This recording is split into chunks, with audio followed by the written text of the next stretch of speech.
Okay. A lot of times, people tend to confuse the two. When it comes to if you have to sell something really hard to a customer. You guys are all digital marketing students, right? You're studying digital marketing, you're studying ads. So you know that it's not enough to put up an ad and expect people to buy your product or download your stuff or whatever it is, because a lot of the times people take an action uh, based on their emotional state, based on what they feel for that particular brand, right? You could have fried chicken, but you could you could have fried chicken from 100 different places. You can have fried chicken from McDonald's, from KFC, or you could have it from your local street side food, right? But what differentiates the product, which is a fried chicken, and a brand, which is, let's say, a McDonald's or a KFC, right? So that is what people need to have a little bit of some knowledge about. And especially if you guys are planning. I don't know the background, in terms of what you guys want to do after the course. You want to start your own companies, or you'll probably end up working as digital marketing professionals in different organizations, helping them sell their product or build their brand. So you need to come up with that. You need to enter that space with that amount of expertise and that amount of knowledge about, you know if your boss is asking you to sell, you need to say that, after a point, you're just going to waste money. You can't force somebody to buy your product, right? But what you can do as really good marketing professionals is to get people to care about your brand, right? And when people start caring about your brand, sales will automatically happen, right? A lot of entrepreneurs, a lot of people who have their own businesses, somehow sometimes fail to get the distinction between the two. They think that if there is a spike in sales, it means my brand is doing well. No, it's not. If there's a spike in sales, it's just means that a lot of people are buying your product, right? Nobody knows what your brand is. So that's just a little bit of a prologue. Let me jump into the meat of the presentation. Just a bit of an introduction. I'm Nikhil. I'm the Associate Vice President for brand strategy for an advertising agency called The Glitch. It's part of the WPP group. I have 15 odd years of experience in marketing and advertising. 2 years ago, I was listed as one of the 100 smartest digital marketing leaders in India. Um, I've written 5 books. If you search my name on Amazon, you can get my books. You can pick them up. These are all fiction, short stories, things like that. So you can read that. And I do a lot of mentorship programs for people who want to write, who want to become better advertisers, and things like that. So let me jump into this, right? What's a product, right? A product is something, very simply put, is something that is ready for sale in a market. You have something, you have a product, right? It could be a smartphone, it could be a laptop, it could be a pen, it could be a toothpaste or fried chicken, as I said. Um, it doesn't it's just something that you pay money for and you get. It's a transactional item. It's an item which is ready for sale. On the other hand, a brand is something that sets your product apart in the market from other brands, right? KFC has a certain kind of fried chicken. McDonald's has certain kind of fried chicken. Colgate as a brand name, you know immediately that it's a toothpaste, or it could be anything to do with oral care, Oral B, for example, right? So you have multiple products, right? You have multiple toothpastes, but you have only one brand. You have Colgate as a brand, you have Oral B as a brand, right? Apple, OnePlus, right? These are all brands. Um, that's the main distinguishing feature, is that a brand is what you want, while a product is what you need, right? I need a pen, right? But I don't need a Parker pen. I can do my job with any pen that I want, right? I need a phone, but I don't need an Apple iPhone, right? I can do my job with a OnePlus thing, but it's the brand that I want, right? I want a certain brand that level of brand loyalty, that aspiration that I have. It's like, oh, you know what? If it's a phone, I have to have an iPhone, or oh, if it's a watch, then I need to have a Fossil watch. So a brand is something that you want, right? It's not something that you need. A product is what you need. You need food, you need fried chicken, you need pens, you need phones and laptops. But that's the main thing, where you when you're into this space of marketing, and you're talking to your bosses, or you're talking to your customers or your clients, you need to have this distinction in your mind very clearly, right? If it is, are you selling a brand, are you selling a product, right? If it's a brand, then you need to build it. You need to give the brand some amount of time for it to grow, and be well recognized enough for people to actually want it, right? um, a product can be copied. As I said, you have multiple brands of cigarettes or phones or shoes, but a brand is unique, right? You can see some of these examples of fake brands from around the world.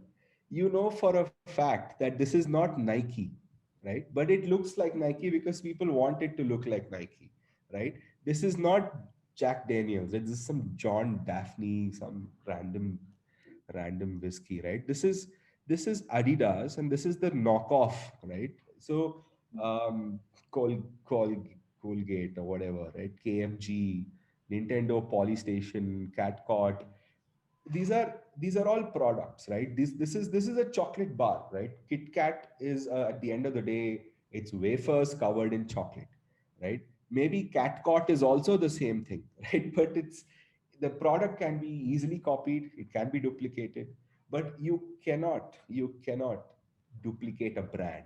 Yeah, it's very difficult, because when somebody says Adidas, you know that there is a legacy associated with Adidas. You know that there is years and years of history. You have athletes who've endorsed that brand. There is a lot of things that it stands for. You can't copy that overnight and say that, you know what, I'm going to do an Adian, fake knockoff, and people are still going to pay $400 for a pair of shoes and things like that. It doesn't work that way, right? So a product is something that can be easily copied, duplicated. You'll see hundreds of knockoffs everywhere. But a brand is something that is unique, right? You cannot copy a brand. And this is the ultimate goal that you want to reach, right? When you set up, when you start doing some kind of brand building activity, and you want to start doing something, you want to be able to reach a stage where your competitors are not able to just quickly copy what you have, sell, and start making more money, right? It's not about the product. And you need to be aware of it, right? If you're starting something, like for example, take this digital Gurukul session, right?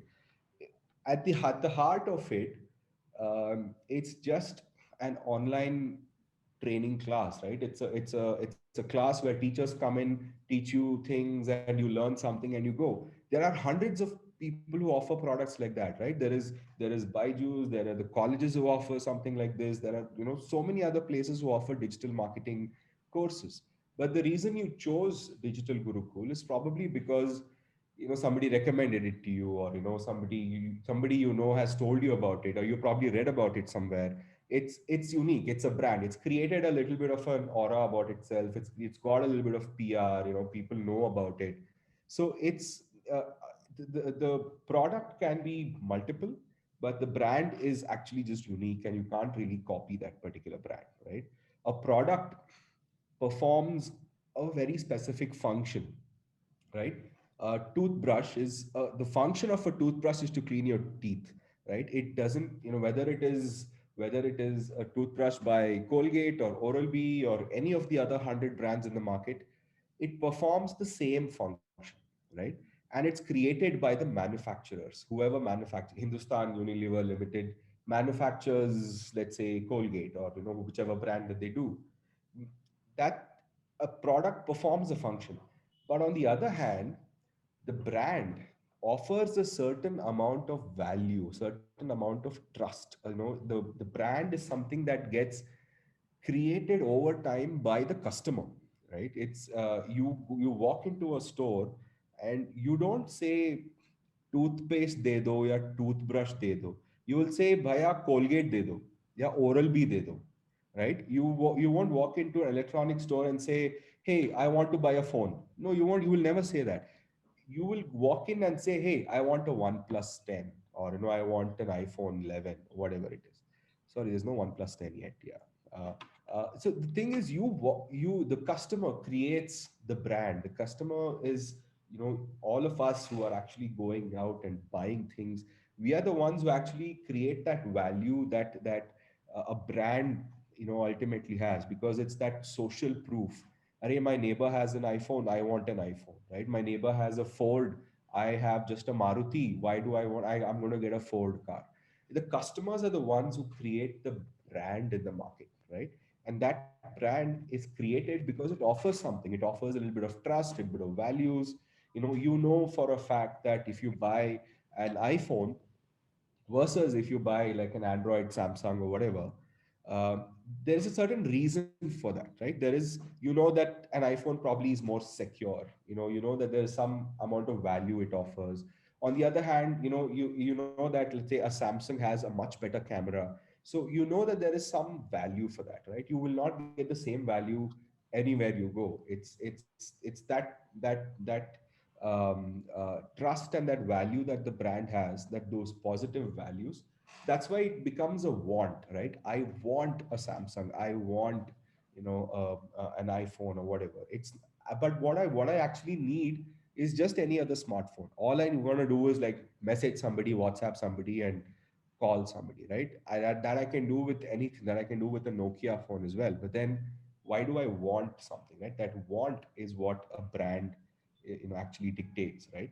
Uh, the key consideration is the fact that a brand does not have a shelf life. A brand will not expire. A brand, for example, Colgate as a brand has been here for like 60, 70 years. The brand name will never expire, right? It will never die out because Colgate is known. It's in the market. It's known. People know what it is. Um, a product obviously has a shelf life, right? If you buy a tube of toothpaste, you have to use it in like what, 8 9 months, and then you have to buy another one because it expires. A product expires, right? It's tangible.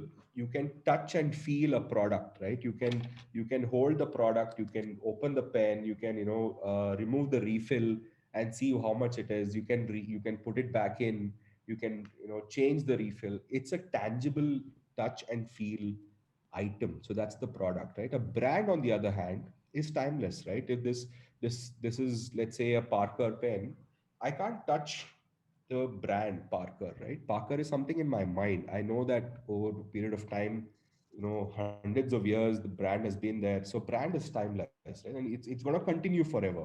Even now, 100 years from now, people are going to look back and say, you know what? There was a laptop brand called Apple, and I wish I had an Apple at that time. Things like that.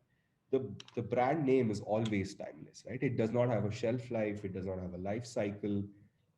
What the main takeaway that I want to talk to you guys today is that people like to buy from brands that they know and they love, right?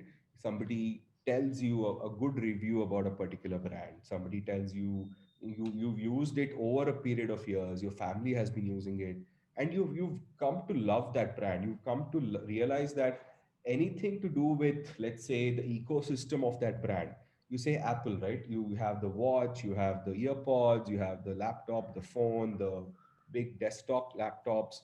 Anything to do with the Apple ecosystem, for example, is something that if you really love, because you've used it over the years, and people have used it, and it's people tend to buy from brands that they love, right?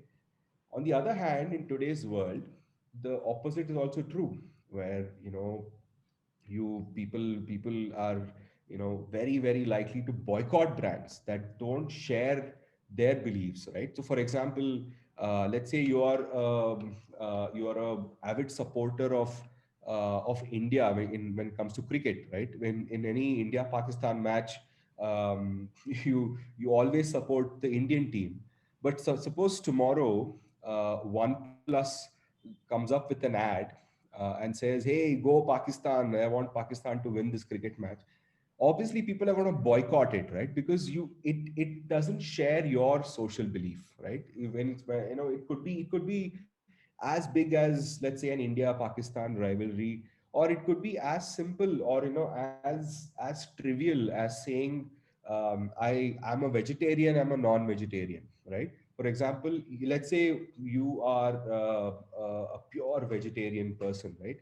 And tomorrow there's a brand that is advertising, chicken and mutton and beef. It goes against your belief systems, right? So you would probably not buy that brand. When somebody asks you about it, you'll say, "Hey, no, no, don't buy that brand. They're not that great," because it is against your social belief, and that's happening today. And it must have happened to you as well. It's happened to me, a lot of us, and that's the way, the consumer behavior, the world, that's how it happens. So that's why brands, when you want to build a brand or when you want to sell a product, it's very important that you look at what people are actually talking about, right? That's where your entire idea of social listening comes into the picture. You want to see what people are talking about on social media. You want to see what the trends are. You want to see what is considered, acceptable, what is not considered acceptable these days, things like that. You don't want people to, start boycotting you. There was a very interesting incident that happened a couple of years ago. I was working with Z5. I was heading their social and digital team. uh, we had a new show that was launched called Abhay 2, Abhay second season. How many of you, do you guys know Abhay, the show? Yes, Yes, sir. Yes, Yeah. yes, sir. So when Abhay season 2 was launched, it was great. We had like a lot of excitement, a lot of PR. Everybody was great. Turns out, in one of the episodes of Abhay 2, somewhere in the background on the wall, there was a photograph of a freedom fighter from West Bengal somewhere. Long dead freedom fighter. Nobody knew his name or whatever. But unfortunately, the production company, when they were shooting that scene, they had put that photo of the freedom fighter in a wall of criminals. Pure, misunderstanding. Nobody even knew who that person was. कुछ photo मिल गया, चिपका दिया, shoot कर दिया, और episode release हो गया. After everything was done, somebody somehow found that one blurry photo in the background in one scene. वो भी 2 second का scene था. They found that one photo. They took a screenshot. They highlighted it, and boycott Z5 हो गया. I mean, boycott Z5 went up on social media like a viral trend. We got, like, we got review bombed on Play Store. We got review bombed on iStore. Everybody came in and did 1 star rating. Like thousands of people, our ratings went down, and we were like, what, we didn't even know. So we had to issue an apology. We had to re-edit that scene, remove that particular scene, that photo, and all of that. So it doesn't take a lot for people to boycott your brand, right? Z, if you look at the brand Z, Z has been there for like some 60 years now, right? Z started a long time back, and a lot of people love the brand. My mom, I'm sure your moms, your grandmoms, your uncles and aunt, they all watch these Z shows, kyunki saas bhi kahi bahu thi, all that nonsense, right? And there is a lot of love for that brand. But something as simple as this, something as trivial as this, you know, uh, hurts the brand sentiment. People just boycott the brand, right? And that's one of the things that you need to keep in mind, when you're developing your digital campaigns or your advertising campaigns. And you have to be very mindful of the fact as to what people are talking about, what is right or what is wrong, that according to people these days, right? um, the basis of building brands is the desire for authenticity, right? Authenticity as authentic as you can be, right? If you as a brand, you're true to yourself, you're authentic to yourself, you know, the it becomes an easier process for you to actually build your brand, right? uh, so there has been a little bit of a history, and I'm not going to bore you with all of this in terms of a commodity economy or a goods economy.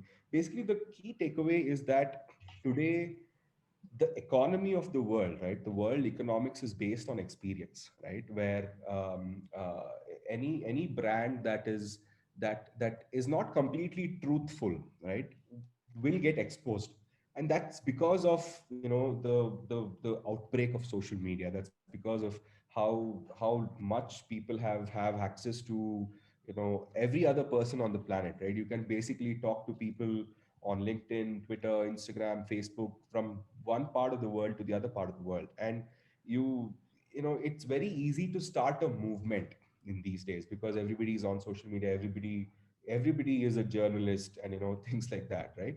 So the experience, the consumer experience of using a particular brand is actually what drives the economy, the world economy, in today's market.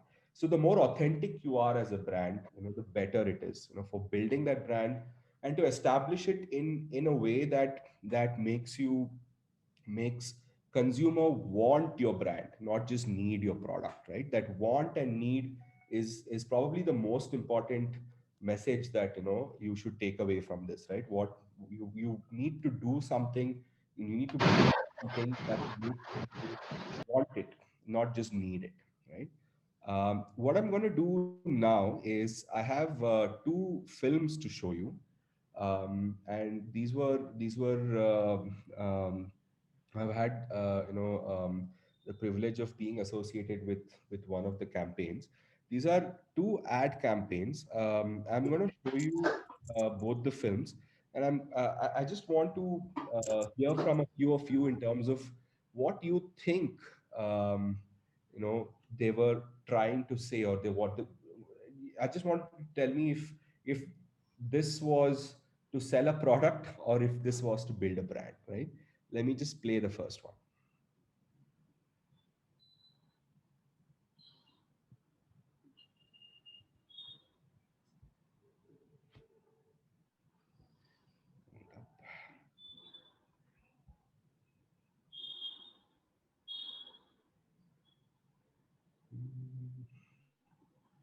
Hold on, let me just open it and I'll reshare my screen.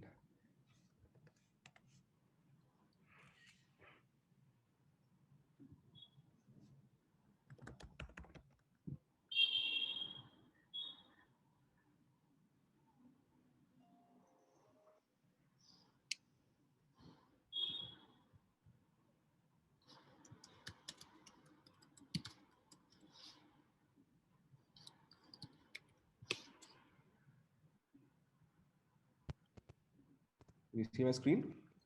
Yes, sir. Yes, Um, I'm going to play it. Tell me if the sound plays as well.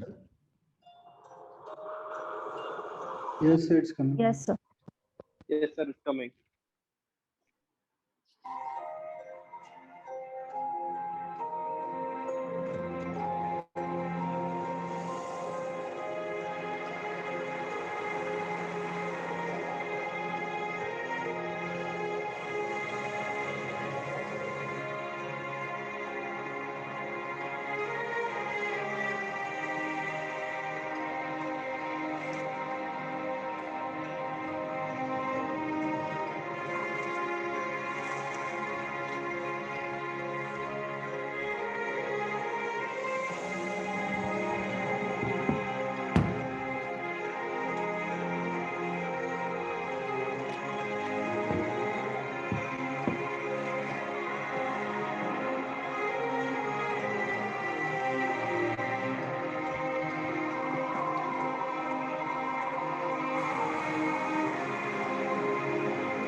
Could you guys see that? Yes, sir. Yes, sir. What do you guys think? Did you, while you're watching that film, at any given point of time, did you actually think that it was a hotel brand? No, No, sir. sir. No, sir. It never said, we have hotels, we have rooms, 50% off. They were never trying to sell their product, right? The Yes. fundamental difference is they were trying to make you feel a certain way, right? The message at the end, which is um, to embrace a stranger as our own. It's in our nature, right? It's you it makes you feel that this brand is something that actually cares about you. This brand is something that you would want to go and maybe get a room in, right? If in this, if you've seen this and if you're exposed to this kind of a brand message from, let's say, the whole Shangri-La group of hotels, and tomorrow you're traveling somewhere and you have a bunch of hotel options to choose from, you would you I'm sure you would be slightly inclined to go in and check out their rooms, right? You would probably go in and book a room at Shangri-La. So they're trying to they actually get a consumer without actually selling the product. What they're trying to do is that they're actually getting you to fall in love with the brand instead, right? And the difference. That's the difference, right? If as you guys as digital marketing people, uh, tomorrow if somebody comes to you and says, hey, you know what, I have a awesome product and I really want to sell it, you think twice before putting up a straight up ad and say discount laga do, or just put up something. It rarely works because then everybody is talking about the same thing. Hundreds of hotel ads, Trivago, that idiot Trivago ad. I'm sure you're bored of all of that when those were playing on TV, right? Because it all harped on that one message of discounts, discounts, discounts, right? You're trying to forcefully sell something.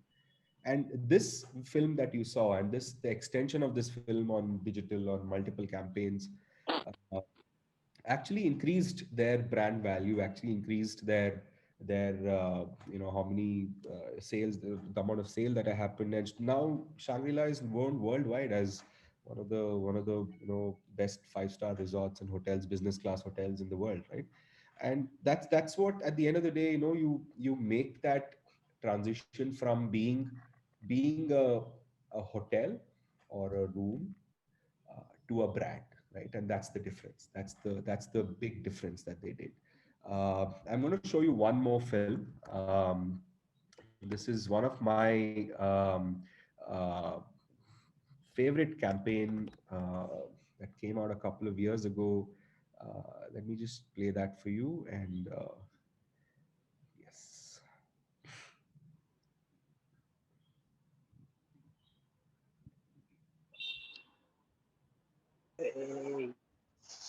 can you see my screen? Yes, sir.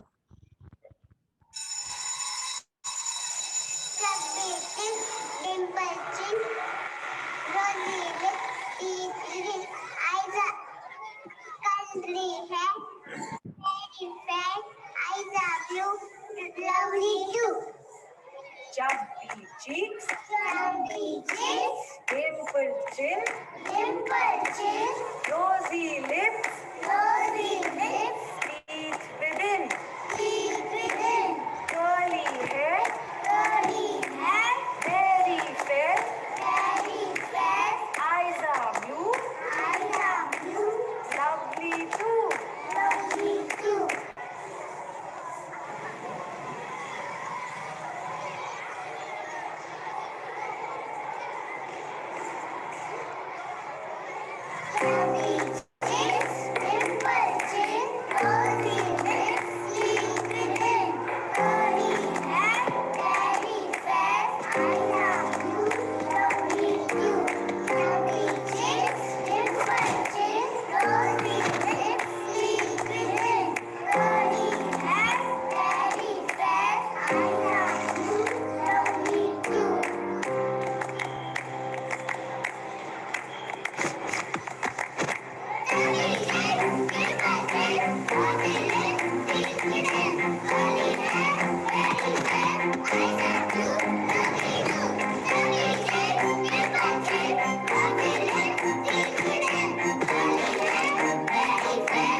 Yeah, so that was the next film that I want to show you. It's one of my all-time favorite campaign. It was done by Dove a few years ago in support of the women's contingent for the Indian Olympics. These are actual Indian Olympic athletes they got in, and the whole idea behind this was to, as they said, change the rules of beauty. Right? It's not beauty is not the typical photoshopped beauty that you see in in all your ads and things like that. It's all about inner beauty, right? It's all about um, there are it's all about what you are on the inside, and that's a very, very powerful message, and Dove has been doing it for a lot of years, right? One of the things you should know about Dove as a brand is that even today, any of the ads for Dove that you see, whether it's in the newspaper or holding or on TV or wherever it is, they don't use models and they don't use Photoshop. So all of them are real women, taken from their offices, from the ad agency, from the marketing agency, and they just shoot them. It's all about real beauty, right? And Dove stands for that. uh, Dove, if you look at this ad and if you look at a whole bunch of these ads, you will notice that Dove will never say, go buy my soap or go buy my shampoo, or, you automatically will go and buy it, right? You will never see Dove coming to you with a discount offer. You will never see Dove coming to you with a product campaign. It's always something to do with how it makes you feel on the inside, right?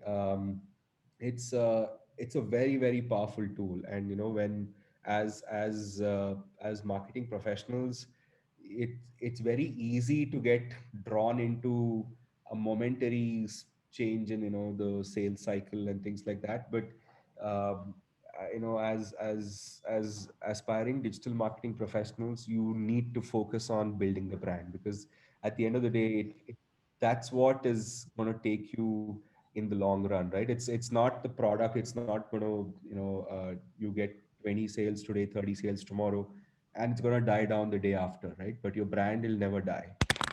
So yeah, that's I hope it's has been slightly useful in terms of whatever I had to say. I'm That's all I had planned for you guys. Those are my coordinates. You can always get in touch with me if you need to get in touch with me for any questions, any further discussions. But yeah, I think that's all I have the time for. If you have any questions, I'm happy to address them, and then we can wrap it up. So, request requesting all the participants, if you have any questions. I think it was a very amazingly portrayed presentation. Typically, when we have a speaker, so we tend to assume that it would be a long presentation, too much text. It's not a very simple, minimal content, and you present it in very different content formats. So I think that was a very important message for all the aspiring digital marketers to know. It's not always about the selling.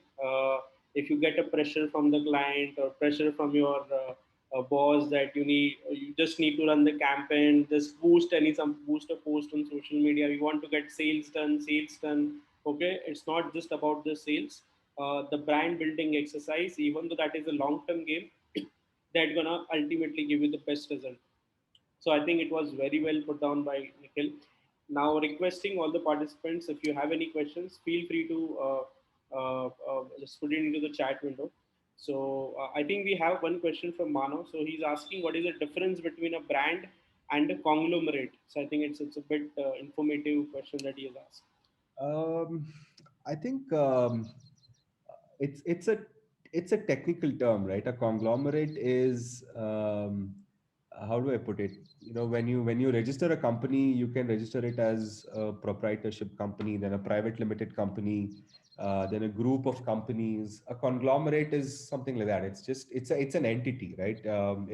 HUL, Hindustan Unilever, is a conglomerate. You have multiple companies and brands under it. So a brand is not a legal entity, right? A conglomerate is a legal entity. You can have a bank account open up in the name of a brand is something that is intangible, right? For example, Apple as a brand, right, or an iPhone as a brand. An iPhone is not a name of a company. An iPhone is a name of a brand. It's a name of a smartphone brand, right? So a conglomerate is a legal entity. So it's a large corporation. So yeah. Okay, great. We have a question from Achal. So Achal is asking, since you are expert and into the brand building, what would be your tips for social media success for any brand? Because most of the brand trying to get the sales done as early as possible. What would be your message for a social media success for that particular brand? Uh, okay, social media success.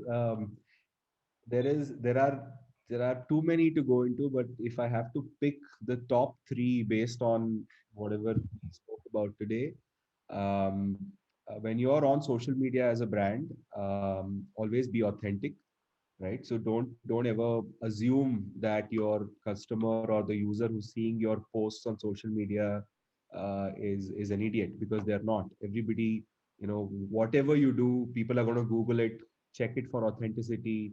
आपने number गलत डाल दिया, your reports are false, all of that. So be authentic as much as possible. And the number two rule for social media is don't sell on social media, right? You should never sell on social media. You should always have a conversation on social media, right? So as a brand, if you start saying, hey, you know what, come, I have a product, please buy, people are going to say, get lost, I'm not going to buy a product, right? Instead, if you strike up a conversation with the customer, right, as hey, what kind of phone do you use, and what do you think are good about it, what's good about it, what's bad about it, why do you want to use that phone? Have a conversation, have a meaningful conversation with the consumer, which will make that consumer feel like the brand appreciates him, right? Or the brand actually wants to talk to me. It becomes a matter of pride.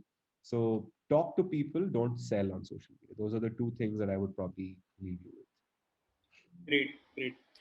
Next question is by Mohit. So, like in digital marketing, most of the people look for a personal branding, or have some personal branding where the clients, or they can come to you and you can get some projects. So in that particular thing, you showed a very interesting two videos which focus purely around the brand.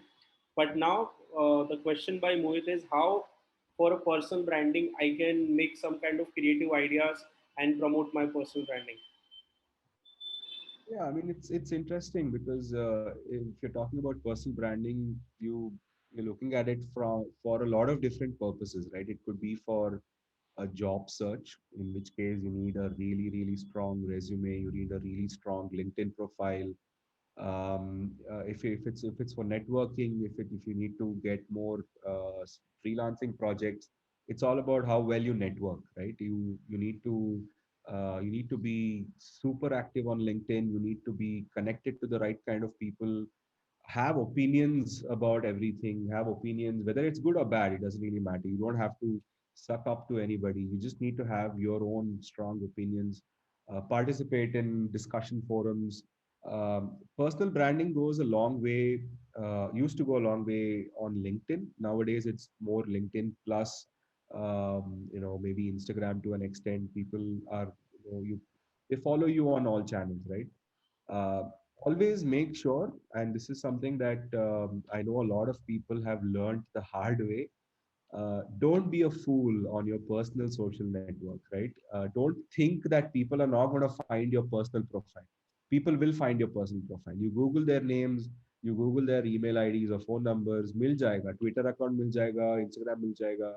So on LinkedIn, you might have this really professional, profile, but Instagram mein aapne topless photo le liya, and people are going to obviously not going to talk to you, right? Because everything is connected. People know who you are. People know if you have a dog or a cat in the house, all of that, right? So if you are an asshole on your personal profile, people are not going to talk to you. People are not going to give you projects because they know what kind of a person you are.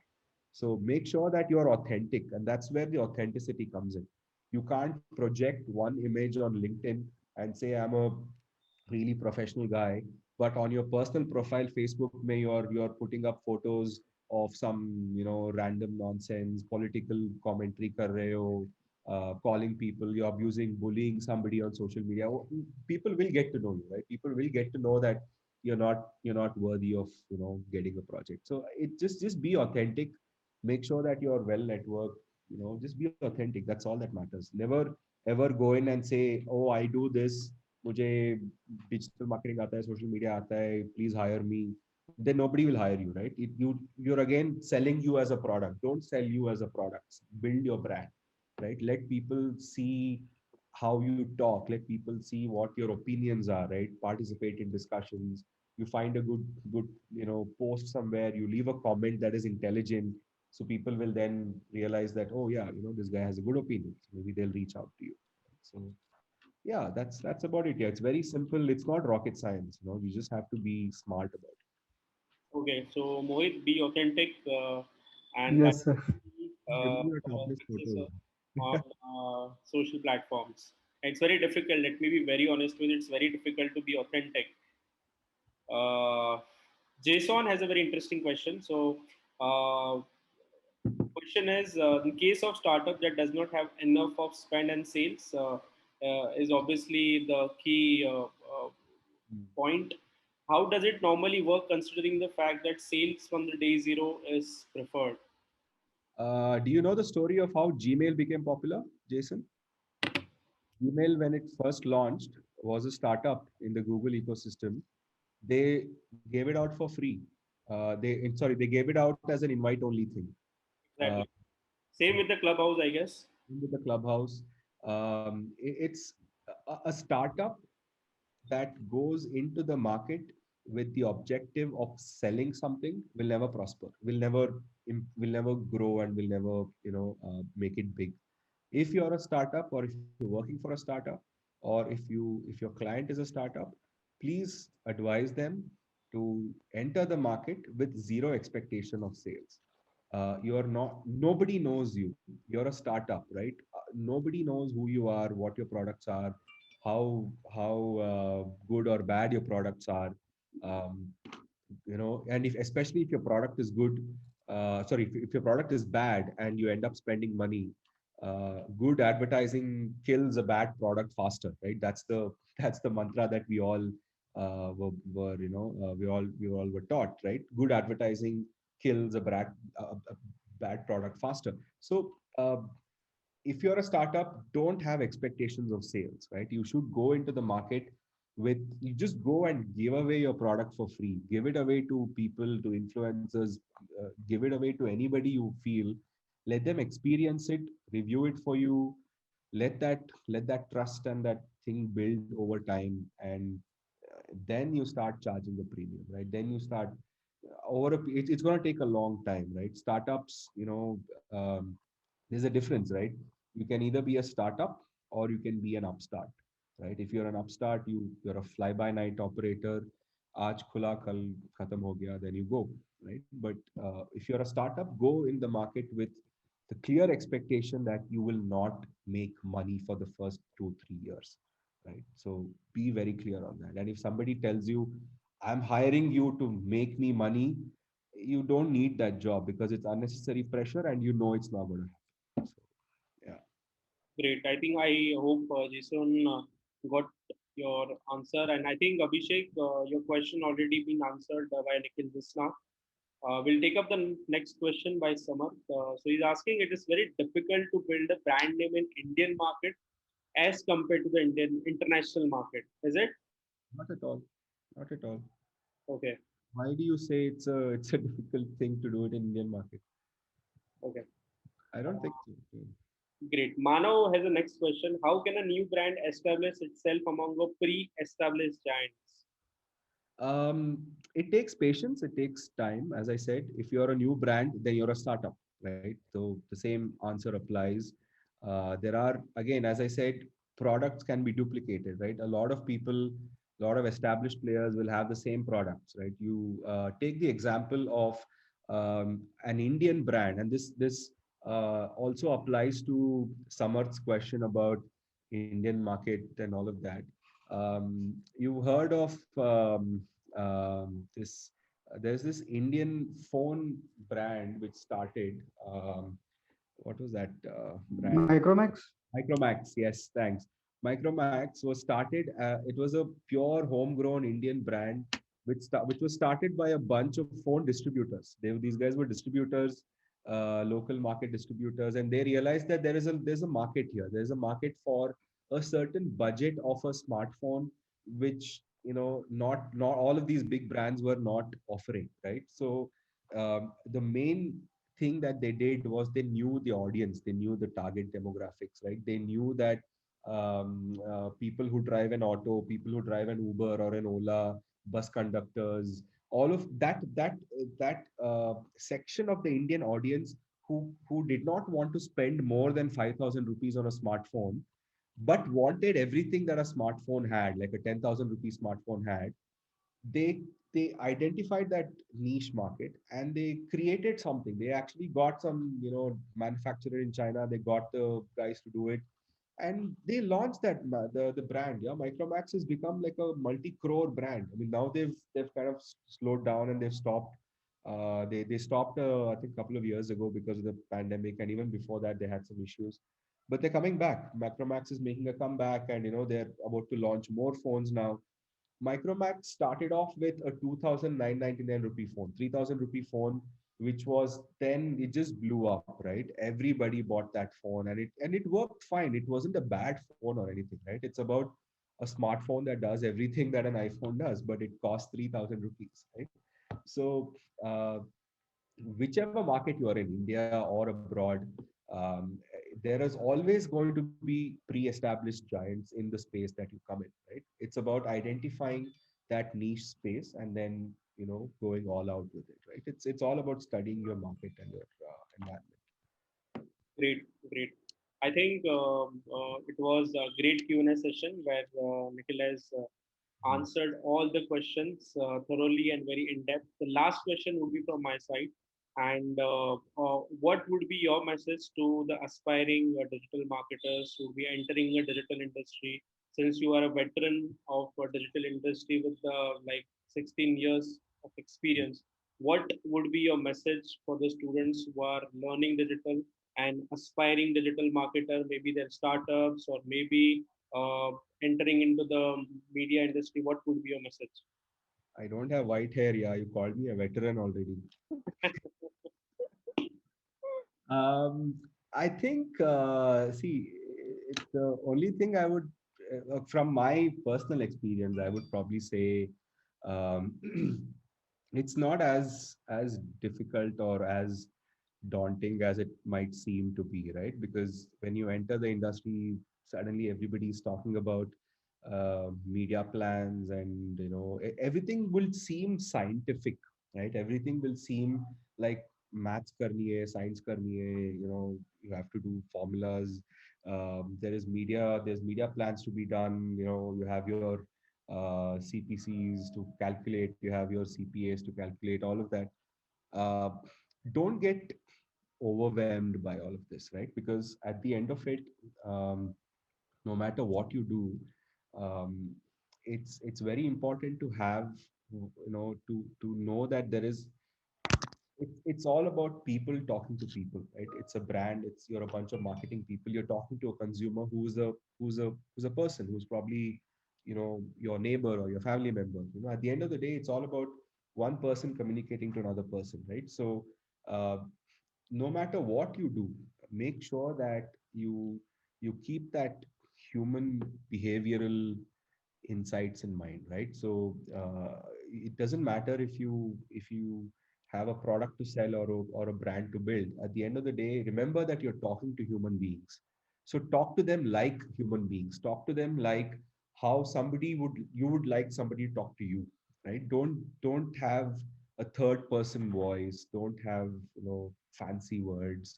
Keep it simple. Keep it relatable, so that tomorrow when somebody talks to you about any fancy concept and all of that, just strip away all that MBA words, all that nonsense. At the core of it, what is it? What is it you want to do? Phone bechni hai na? Phone. If you want to sell a phone, then this is what the audience is talking about. This is the audience. This is the phone, and find out a very simple way to communicate to them. It's the key message that I have learned in my years of experience is to just keep it simple. The more you complicate things, it's not gonna help anybody. Great, great. Hi, Nikhil, can I have one question? Yeah, yeah. Arun, Please, please. How are you? I'm good, man. Okay, how do we measure the brand awareness campaigns? I'm sure you're not. Uh, I can't hear you, Arun. I'm losing your voice. am I audible now? Yeah, yeah, yeah. Tell me. So I understand that we should focus on brand awareness campaigns, right? Brand building exercise. Hmm. So how do you measure brand awareness campaigns? So if it is product link, Yeah, definitely we know the sales will spike up, or we have some data to yeah, understand that. yeah. So if it is going to be a brand awareness campaign, how do you measure? Okay. So So at good. the end of the day, we have to talk about ROI, right? I know we always talk about in marketing. Yeah, correct. For those of you who don't know, Arun's also a marketing veteran. He was my colleague back in Cafe Coffee Day. We used to work together in the marketing team. Okay, good question. When it comes to brand awareness, the way you measure it is actually a little tricky. There is, when you go to a lot of media houses, you will hear phrases like brand lift, right? A brand lift is something that, again, at the core of it, if you strip away all of that, it's basically a measure, a listening measure of how many people are talking about your brand, how many people are using the name of your brand in their regular conversations. Two, from a sentiment point of view, how many of these conversations are actually positive or negative? And three, it's a form of a word association, right? For example, when somebody says smartphone, which is the first brand that comes to your mind, the top of mind, right? It's called a TOM or TOM, a top of mind recall, right? So all of these three factors add up to a value, a numerical value called brand lift, which is basically when you start your brand awareness campaign, your brand lift will be at zero. After a month or after a quarter of running your brand campaigns, if you have you achieved a certain amount of lift in your brand, that the mentions and the positivity and things like that, then you measure that against competitors in the same space, right? So it's always important to have a measure. For example, in Cafe Coffee Day, when we were there, the brand lift that was conducted, I think a few years when before I was there, was a comparison between CCD's brand lift versus Starbucks's brand lift versus Tata Chai's brand lift, and to see how fast or how quickly are we progressing in the brand lifts, and that's the best analytical way of measuring the awareness of a brand. And for any brand building activity, that becomes your ROI, right? If you've spent X amount of money and you've achieved a 10x brand lift versus a 20x brand lift that the competitor has, then it means that you need to ramp up your efforts and do all of that. Yeah. Thank you. One last question. Sorry. Please. If you have to allocate budget for brand building versus product sale, what would be your ratio? I'm sure you will put all 100% or 90%. But what is an ideal budget allocation for I, brand I building? I would always say whatever budget you have, a 65-35 split for brand building versus 35 for product push. That's always the formula that has worked for me, at least in the past. Also, it depends on what stage of the life cycle your brand is, right? If it's a startup, then you do 80-20, right? 80 in building your brand. If it's an established company, if it's like a Z5 or a Coffee Day, then you probably do like a 60-40 or a 65-35. But always the rule of thumb, unwritten rules is like, you do around 60-65% of your budgets for building a brand and the remaining for pushing product. Okay, thank you. Thanks, Nick. Great. So I think we don't have any further questions. So on the behalf of entire DG family, we thank Nikhil for taking out the time, especially on Saturday, and you have given the very great, very insightful presentation. And would just like He's to, on weekend mode, I guess. Friday, man. Aaj Friday hai yaar. yeah, like we can just, for us it's weekend started because this is the last session. Then after that we don't have any sessions. So maybe I would like to know your feedback about this entire thing. What was your experience with the DG Master? I had a good time, really good, insightful questions. Thanks for having me. Yeah, I wish you guys all the best. You have my coordinates. Please get in touch with me if you have further questions. But yeah, we're very well organized. And again, I apologize for the 5 minutes of delay that I had in the beginning. Great, great. So with that note, we'll end up our today's masterclass, and our next masterclass is scheduled tomorrow. We'll give you all the updates and everything. Till then, thank you so much. Be safe, take care, and Thank you, sir. thank you so much. Bye bye. Thank you, sir. Bye, sir. Thank you, sir. Bye-bye.